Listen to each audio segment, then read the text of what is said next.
hitanao hatramin'ny resaka royaume de Dieu zany ange il faut accepter la volonté de Dieu rehefa teo faty anao mon ami matesa moi j'accepte une décision anao comme Dieu respecte ny décision anao teo velona anao velomy anao maintenant arao Andriamanitra rehefa tsy mila Jesosy anao respecteko ange ny choix anao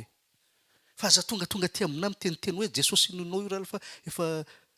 histoiran'ny moyen âge sy ny tarany ianao tsy miona aminy raha Jesosy tsy mi-existe ary raha Jesosy ary histoire inventé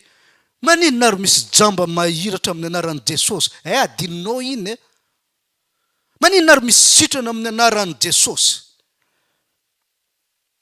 ça veut dire mbola réel izy 2024 maninona misy monary mitendry